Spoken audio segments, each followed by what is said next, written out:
Disclaimer: this video will demonstrate on how to maximize the learnings on the laboratory of second-year medical students as to clinical medicine, or should we say the history and physical examination, pathology, microbiology, and parasitology lab. Despite that there are many things to be learned on the basic sciences of the abnormal functions of the human body. This video will focus on the question of how. The questions of what, where, when, and who will be focused thoroughly during your class or when you are reviewing already for your major exams. The scope and limitation of this video is this will focus on second-year subjects only. Good day, future MDs! Welcome again sa isa ko na namang video. This time, gusto kong ituro sa inyo sa mga manunood paano nga ba i-maximize ang pagre-review para sa laboratory. Yes, laboratory ng mga second-year med students. Okay. So, how? May how, ibig sabihin, diskarte na naman ang ituturo dito sa video na ito. Okay? So, laboratory. Kasi, ano to? Application na to. Ano bang natutunan mo sa theoretical aspect of medicine? Okay? Kasi sa theoretical, yes, nababasa mo siya. Napipicture mo siya. Pero dito kasi, sa laboratory, experience ang makukuha mo dito. Kasi, pag may experience, may active learning.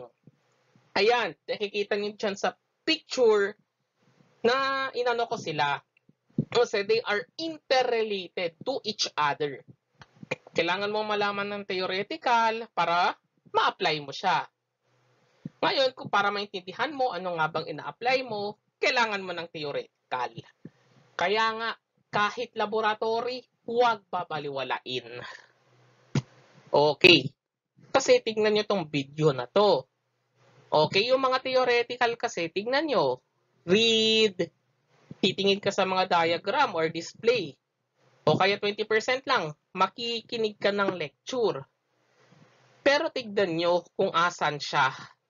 Mukhang dito pa lang, nasa 70% na dapat ang mare-retain ninyo. On your left, yung sa, anong matatandaan ninyo, ilang percent.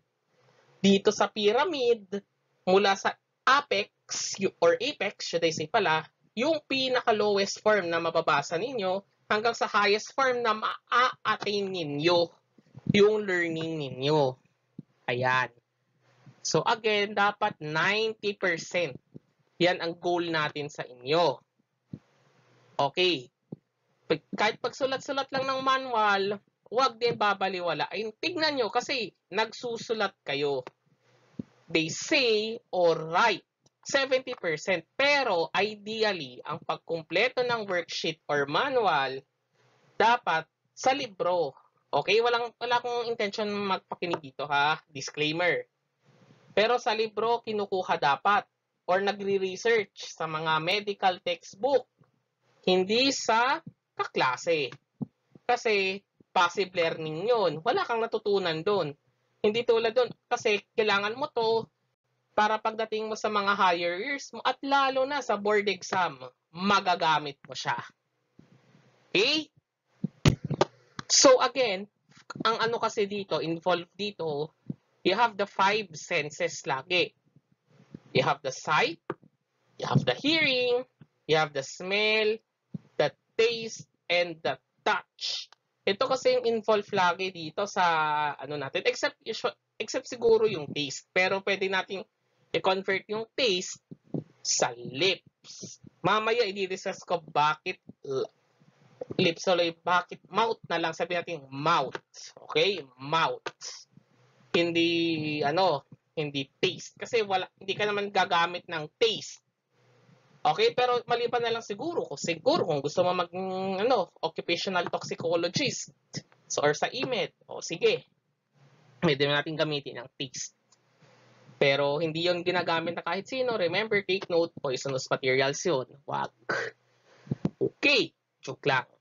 Ngayon, tignan natin bakit ang five senses, which is kasi you are using your five senses sa laboratory para mas ma-retain mo yung information at yun nga ma-apply mo.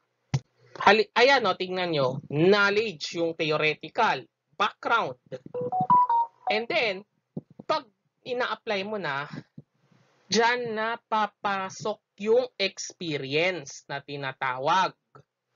Okay? Which, pag pagsama-samahin mo yung dalawa, magkakaroon ka ng expertise sa, yes, dito sa research to, pero sa subject na inaral mo, may expertise ka ng mabubuo. Knowledge sa theoretical, experience, laboratory. Or kahit sabihin natin mga actual, community exposure, experience yun, parte rin yun dito sa laboratory if meron. Okay, next. Ayan, bakit ko nga ba yung five senses? Ayan, tignan nyo sa clinical medicine. Ayan. So, after nyo magsalita, kukuha kayo ng history ng pasyente. Siyempre, titignan nyo, pakikinggan nyo gamit ang stethoscope. Magpe-percuss kayo, tsaka palpate, gamit ang sense of ninyo. Sa percussion, dalawang involved. You have the sense of touch and the sense of hearing. Mostly hearing to. At palpation, touch ang dito. Puro touch siya. Okay. So, paano nga ba ang natin? Ang mga suggestions? Dapat lahat. Walang exempted Alam ko grupo-grupo to ginagawa. Pero lahat ng member ng group, lahat gagawin kada procedure sa isang organ system or sa isang region. Okay? Hindi, sige, ako sa physical examination lagi, ako lagi sa heart, ako lagi sa lungs, ako lagi sa head and neck. Hindi ganon yun. Lahat. Bakit? Kasi baka mamaya, pagdating nyo sa board exam, and yes, may nangyari ng ganito, hindi lang sa practicals to na na nag-aaral kayo sa prax or i-apply nyo sa pasyente nyo sa clinic. Kasi, yung mga sign na yan na makukuha nyo, baka mamaya sa board exam, matanong kayo niyan. Magamit yan sa questionnaire ninyo. Pag hindi nyo mabasa, okay, lahat pati special test, lahat gagawa, ideally. Lahat ng member gagawin, kung kaya, lahat ng special test, ideally, kasi mas na-experience mo, mas maintindihan mo siya.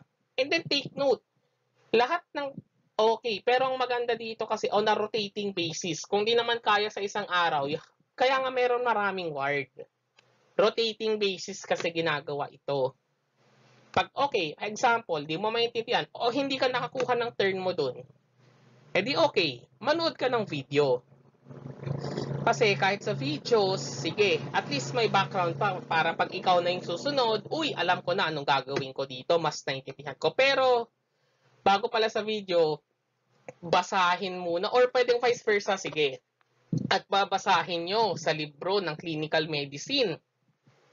Mapa Bates ba yan? De Gowin ba yan? Seidel ba yan? Macleod ba yung gagamitin nyo? You have to read it para mas maintindihan ninyo. Pag hindi nyo na maintindihan sa dalawa, balik kayo ulit sa first year nyo sa basics. Ano nga ba? Bakit ganito? Ano bang normal? Para at least, pagdating nyo sa abnormal, babalik na rin nyo siya. E di-apply ninyo, ano man nakapa ninyo. Okay? At i-re-read nyo yan para sa ward, may apply kayo at pati sa exam, ready kayo.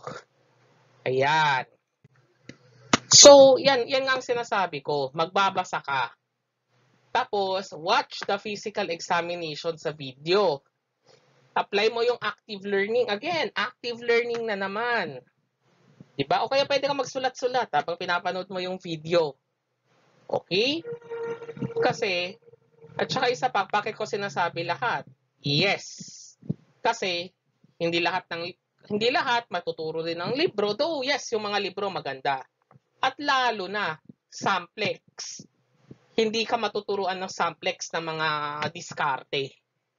Via experience nga, active learning, laboratory, using the 5 senses, doon mo siya matututunan, yung diskarte. Next, pathology. Hayan, dalawa. O, sight. O, tignan natin tong touch muna. Hayan. Sight and touch yan. Tignan nyo, o. Pakikita nyo, yes, uterus yan. Tignan nyo yung mga bukol-bukol dyan. Okay. Experience kasi, gamitin nyo yung sense of touch nyo. Sabihin nyo, matigas yung bukol. Hard, gritty mass. So, tapos, sight. Anong nakikita mo dyan? Kulay pink. Tad-tad ng mga wall.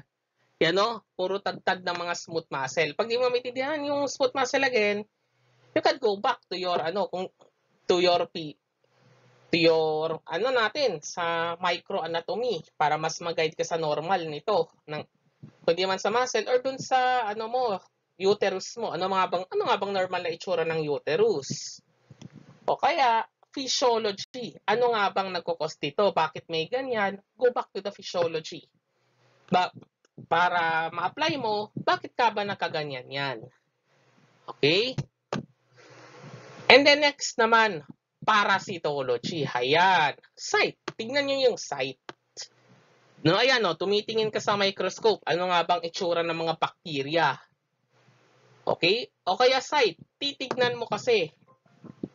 Pag yan sa agar, pag nag-culture dyan, ano nga bang makikita mo? At anong klaseng mga bakterya ang meron dito? May alpha hemolytic, beta hemolytic, o gamma hemolytic. Anong mga bakterya yan ang pwede mong maisip. Tsaka, basahin nyo na rin yung libro after that lab kasi baka mamaya, pag nag-practicals kayo, side question ang maturo sa inyo. Halimbawa,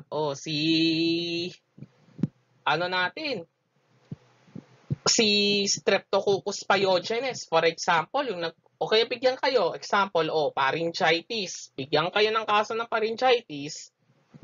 Pero, alin dyan sa tatlo ang nagkakos ng pharyngitis? Also, the sense of smell. Kasi yung mga bacteria minsan, may mga amoy yung mga yan na nilalabas pag nag-culture ka. Take note of that. Experience-wise, matututunan mo. After mong go back to the book. Aralin nyo yung book. Tapos, ayun na. And then, apply the active learning, matatandaan nyo na siya. Okay. Ayan. Salamat sa short video lang naman ito. Pero gusto ko sana ma-apply ninyo yung 5 senses sa mga laboratory subjects natin para mas matatandaan nyo, mareretain nyo, makuha yung at least hanggang mga 90% ang mareretain ninyo. Okay. So, salamat sa pakikinig. Happy learning!